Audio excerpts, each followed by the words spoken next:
Good morning student. आज हम लोग सबक नंबर 4 यानी चैप्टर नंबर 4 पढ़ेंगे। सबक का नाम है बहुत नाम करूँगा। इस सबक में शायर मुल्क की खिदमत के बारे में बयान कर रहा है कि वो मुल्क की खिदमत सुबह व शाम करना चाहता है। कह रहा है कि मैं काहिल ना बनूंगा ना आराम करूंगा। बहबूद की माने होता है भलाई करना, इनाम यानी कि प्राइज़। तो इस पैराग्राफ का मतलब देखिए, इस शेर में शायर ये कह रहा है कि वो मुल्क की खिदमत सुबह व शाम करेगा। फिर आगे शायर कहता है कि वो काहिल नहीं बनेगा। काहिल मतलब होता है सुस्त, यानी वो सुस्त नहीं रहेगा और ना ही आराम करेगा। वो ऐसा काम करेगा जिससे कोई भलाई हो, जिसमें मुल्क की बेहतरी हो। मुख्तसर ये कि जिस काम से मुल्क में इनाम मिलेगा वही काम शायर करना चाहता है। अब दूसरा शेर है कि मैं जानता हूँ मुल्क को क्या क्या है ज़रूरत, फिर क्यों न करूँगा मैं भला मुल्क की खिदमत। मुद्दत से नहीं हिंद में मकबूल तिजारत, कोशिश में करूँगा कि बढ़े सीनत व हरफत। मैं मुल्क में पढ़ लिख के बहुत नाम करूँगा। सीनत व हरफत मतलब कारोबार, तिजारत की मतलब होता है व्यापार, आर्ट एंड क्राफ्ट। सीनत व हरफत यानी आर्ट एंड क्राफ्ट और तिजारत मतलब व्यापार। तो शायर क्या कह रहा है कि शायर को पता है कि मुल्क में बहुत दिनों से ना कोई तिजारत हो रही है, ना कोई हमारा मुल्क तरक्की कर रहा है, ना आगे बढ़ रहा है। तो इस शेर का मतलब है कि इस शेर में, इस बंद में शायर ये कहता है कि मैं जानता हूँ कि मेरे मुल्क को क्या क्या ज़रूरत है, फिर मैं मुल्क की खिदमत क्यों ना करूं। मेरे मुल्क में एक मुद्दत से यानी एक अरसे से, बहुत दिनों से तिजारत नहीं हुई है और हमारा मुल्क बहुत ही परेशान हाल है, यानी हमारे मुल्क में कोई जॉब नहीं है। इसलिए वो पढ़ लिख कर मुल्क को आगे लाना चाहता है, मुल्क को, अपने देश को आगे बढ़ाना चाहता है। तीसरा शेर है, खेती को तरक्की नहीं, गुज़रे हैं बहुत साल, हर साल कहीं जंग है, मौजूद कहीं काल। अफलास ये फैला है कि मिलता नहीं है माल, बदलूंगा मैं अखबारगी इस मुल्क का हाल। मैं मुल्क में पढ़ लिख कर बहुत नाम करूंगा।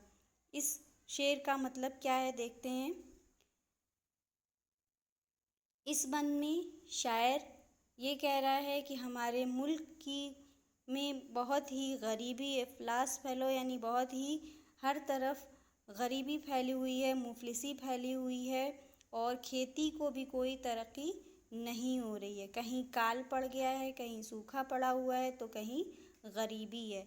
हमारे मुल्क का हाल ये है कि हर तरफ गरीबी है और हर तरफ इस कदर मुफलिसी फैली हुई कि माल तक नहीं मिल रहा है। शायर चाहता है कि वो मुल्क में पढ़ लिख कर तरक्की करे और अपने मुल्क को आगे बढ़ाए।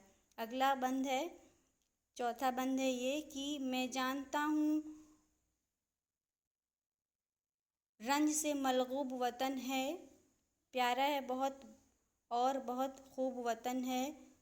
सौजान से मेरा मुझे मरगूब वतन है, खादिम में बनूंगा मुझे महबूब वतन है। मैं मुल्क में लिख पढ़ कर बहुत नाम करूंगा।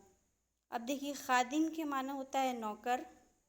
तो इस बंद का मतलब देखिए, इस बंद में शायर क्या कह रहा है। इस बंद में शायर ये कहता है कि मुझे मालूम है कि मेरे मुल्क में बहुत रंज और गम फैला हो, यानी हर तरफ परेशानी है, हर तरफ परेशान हाल लोग हैं। शायर को अपना वतन बहुत ही अजीज़ है, बहुत प्यारा है, उसको 100 जान से अपना मुल्क प्यारा है।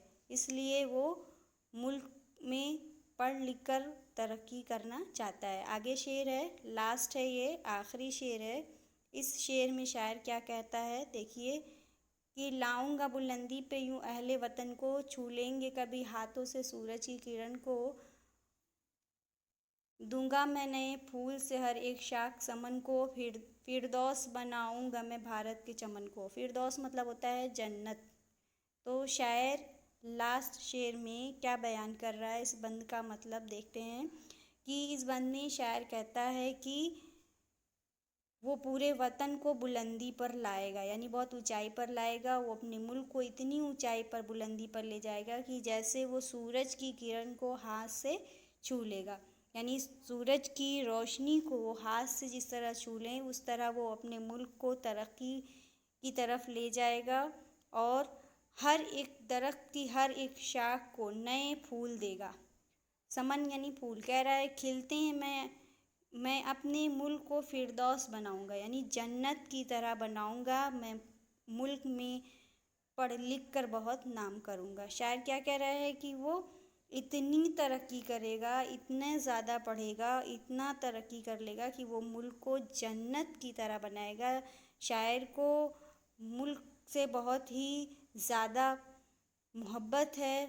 शायर को अपना मुल्क, अपना देश, अपना वतन बहुत ही अजीज़ है। इस नज़्म में, पूरे नज़्म का मतलब ये है कि इस सबक से हमको ये नसीहत मिलती है कि शायर अपने वतन अज़ीज़ को मुखातिब कर रहा है और ये कह रहा है कि उसे अपना मुल्क, उसे अपना वतन बहुत ही अजीज़ है।